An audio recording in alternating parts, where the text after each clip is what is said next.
गेल्या काही दिवसांपासून नवी मुंबई आणि पनवेल परिसरामध्ये विजेचा लपंडाव आपण पाहिला असेल। अनेक वेळा रात्रीच्या सुमारास लाईट जात असल्याने कामावर जाण्यासाठी लोकांना त्रास होत असतो। याच विरोधात मनसे आक्रमक झाली आणि त्यांनी कळंबोलीतील महावितरणच्या कार्यालयाबाहेर आंदोलन केलं आणि हे आंदोलन इतकं मोठं झालं की त्यावर पोलिसांना देखील याची मध्यस्थी करावं लागलं। मोठ्या संख्येने कार्यकर्ते असतील किंवा मग ग्रामस्थ असतील, रहिवासी असतील, त्यांनी या आंदोलनामध्ये सहभागी घेतलं होतं। आपल्यासोबत मनसेचे कार्यकर्ते आपल्या सोबत आहेत। दादा, खरं तर कालचं आंदोलन मोठं होतं। नेमकं काय घडलं होतं त्या ठिकाणी आणि तुमची समस्या काय होती? 2 ते 3 दिवस झाले भरपूर वेळेला लाईट जातं आणि ते अधिकारी तुमचे सांगतात 1 तासात लाईट येईल, 2 तासात लाईट येईल. तसं न होता 5-5, 6-6 तास लाईट इथं नाहीये. मग तसं आम्ही काल कर्मचाऱ्यांना आणि अधिकाऱ्यांना पण सांगितलं, की तुम्ही 10 वाजेपर्यंत सोल्युशन काढा. नाहीतर आम्ही 10 वाजता इथं झोपायला येतो, जोवर लाईट नाही तोवर. आम्ही इथं झोपायला आलो, आंदोलन करायला आलो, तर आम्हाला अधिकाऱ्यांनी सांगितलं, की 1 तासात लाईट येईल. आम्ही 1चं त्यांना सांगितलं 12 घ्या, पण 12 वाजेपर्यंत पूर्ण लाईट सुरू करा. पण 12चं आज तुम्हाला सांगतो 5 वाजले, 6 वाजले, लाईट आली नाही. मग त्याला मध्यस्थी पोलिसांना यायला लागले, आम्हाला मध्यस्थी करायला लागले. इथूनचे मुंडे जे साहेब आहेत, अधिकारी, हे एवढे म्हणजे माजलेले आहेत, की त्यांना सामान्य माणूस कॉल करतो. आमच्यासारखं म्हणजे निवडणूक लढून आज आम्ही निवडणूक लढवलेली आहे. जनतेने आम्हाला मतदान केलेलं आहे. हार-जीत होतं. पण आमच्यासारख्या माणसांचा मी फोन न उचलत तर तुम्ही बघू शकता सामान्य माणसाचं काय फोन उचलत असतील हे. आणि यांची एवढी दादागिरी चालू आहे म्हणजे की सामान्य माणूस जेव्हा बोलतो इथं येतं की लाईट नाहीये, त्यांना उल्लड भाषा असतं की तुम्ही पहिले मीटर बिल भरा, हे भरा. तर आम्हाला त्यांना सांगणं आहे की तुम्ही जी इथूनची परिस्थिती खराब आहे ती पहिले सुधरा येतं. इथूनच्या आम्हाला कळंबोलीच्या नागरिकांना पण सांगायचं आहे, आज इथं 16 नगरसेवक आहेत इथूनचे स्थानिक. आम्हाला एवढं वाईट वाटतं की 16 नगरसेवक इथूनचे सत्तेमध्ये असताना पण एक नगरसेवक इथं म्हणजे आंदोलन करायला आला नाही की लोकांची समस्या घेण्यासाठी आलेला नाहीये. आम्हाला एवढं गर्व वाटला की बीजेपीची जी नगरसेविका आहे सरस्वती कातारे, ती म्हणजे ती एकटी इथं आली.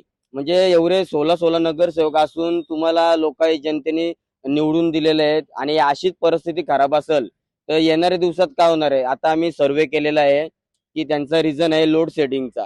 आज पनवेल महानगरपालिकेला 10-10 वर्ष होतात, तरी ते 10 वर्षात आम्हाला दरप्रमाणे पावसाळ्याच्या लोड शेडिंगचा वारंवार तक्रार येतं.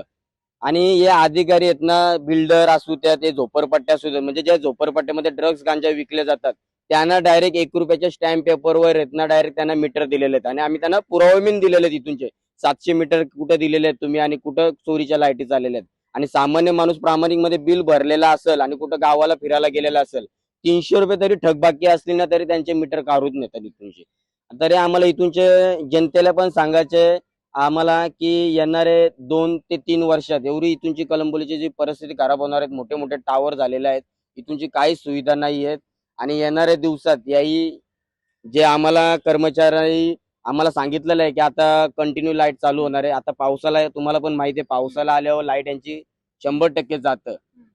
जवसर तुमची सुविधा लोकांना देत नाही तवसर इथूनचा कोणमीन अधिकारी एमएससीबीचा मीटर काढायला जायचा नाही आणि कोणी मीटर भरले बिल भरले ते पण विचारायला जायचं नाही. पहिले तुम्ही लोकांना सुविधा द्या, नंतर तुमचा हक्क आहे इथून लोकांना विचारायचा. खरं तर ही वीज जाते, लाईट जाते, कधीपासून ही समस्या आहे आणि ज्या पद्धतीने तुम्ही आंदोलन केलं ते कधी बसलेत आंदोलनासाठी? नागरिकांचा प्रतिसाद कसा होता? नागरिकांचा भरपूर इथूनचा परिसर चांगला आम्हाला भेटला. आम्ही 10 वाजता बसलो आंदोलनासाठी आणि सकाळचे 6 वाजता आम्ही घरी गेलो. म्हणजे विचार करा, ठीक आहे, जे यंग मुलं असतील, जे 20 वर्षाची मुलं असतील, पण त्यांना काय वाटणार नाही की रातचे ते फिरू शकतात कुठं. आज 2-2, 3-3 महिन्याची मुलं घरात आहेत. त्यांची परिस्थिती काय झालेली असेल? काही लोक जॉब ठिकाणी चांगल्या नोकरीला आहेत. त्यांना सकाळून लाईट नसल्यामुळे सकाळी उठायचा, डबल जॉबला जायचा आणि घरातल्यांचा त्रास. या अशा गोष्टी होतात आणि कायद्याने आम्ही म्हणजे बघायला गेलो ना की 1 तास तरी लाईट नसली तर एमएससीबीने आम्हाला आहे ना पैसे द्यायचे असतात 50 रुपये. तसे आता कळंबोलीमध्ये 30,000 लोक असली, 30,000 घरं असली, तर त्याप्रमाणे मला वाटतं 2 करोड रुपये काहीतरी असे होतात. ते आता एमएससीबी आम्हाला ग्रामस्थ लोकांना म्हणजे इथूनच्या कळंबोलीच्या नागरिकांना देणार आहेत का? आमचा हा सवाल आहे. जसं ते 300 रुपये थकबाकी असले मीटर काढायला नेतात ना, तर असं जनतेचे पैसे आता 2 ते 3 करोड रुपये आज लाईट गेली होती, ते तुम्ही देणार आहेत का? आम्हाला हे विचारायचं. एमएससीबी वाले काय रिझन काय सांगतात? कारण का देतात? का लाईट जाते? कारण काहीच नाहीयेत. यांचा फक्त आहे ना इथूनच्या बिल्डर लॉबी आणि झोपडपट्टी लॉबी यांना आहेत ना हे वीज आपली आहेत ना विकतात त्यांना. आणि यांचं किस्सं गरम आहेत, म्हणजे पैसे भरपूर कमवले आहेत, यांना सामान्य नागरिकांशी काहीच लेणं देणं नाहीये. अशा प्रमाणे इथूनच्या अधिकारी आहेत ना वागतात.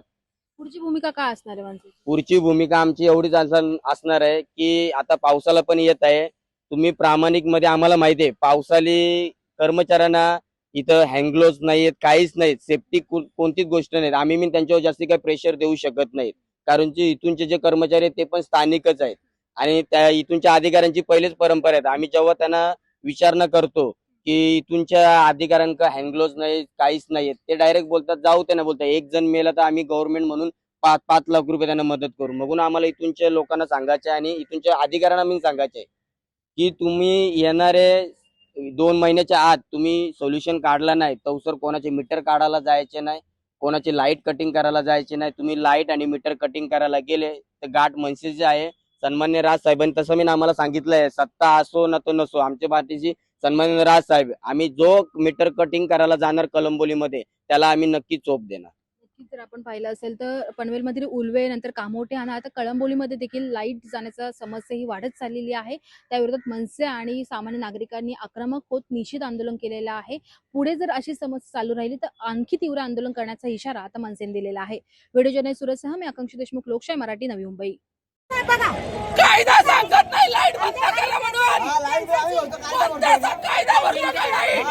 आम्ही भरतो लाईट बिल. 2 दिवस 8 दिवस फुकट देणार आहे का? देणार आहे? एक दिवस देणार नाही. एक दिवस बिल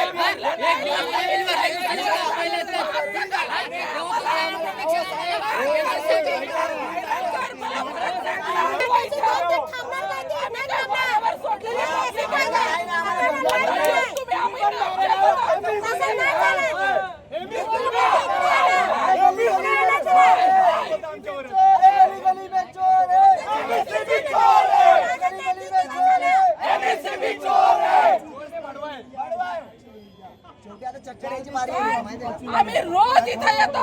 काल रात्री सुद्धा माझा मुलगा सगळेजण इथे येऊन थांबलेले होते. व्हिडिओ आहेत त्याचे आमच्या जवळ. आणि रोज आम्हाला हा त्रास सहन करावा लागतो. कशासाठी? बिल भरून पण. बिल भरून पण. लाईट बिल भरून एक दिवसात कट होतं. लाईट बिल भरून पण आम्हाला हा त्रास कशासाठी आहे?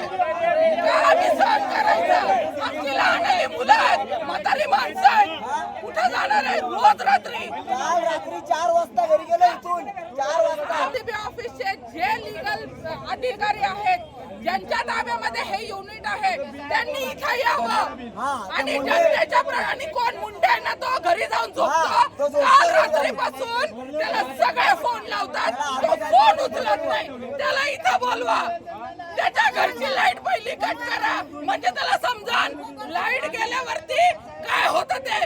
लहान मुलं घरामध्ये आहेत, म्हातारी माणसं घरामध्ये आहेत. आम्ही काय करायचं? कुठं जायचं? मत देऊन आम्ही चूक केली का? बोलवा त्या मुंड्याला आणि त्याला सस्पेंड करा. पहिला त्या मुंड्याला सस्पेंड करा. तो जर कळंबोली जनतेच्या प्रश्नांची उत्तरं देऊ शकत नाही ना तर त्यांनी या इथल्या पदावर राहण्याचा त्याला अधिकार नाहीये. त्यांनी पहिला राजीनामा द्यावा. त्याचा मुंड्याचा राजीनामा झालाच पाहिजे. लोकशाही मराठी ऐका, पहा, जागरूक रहा.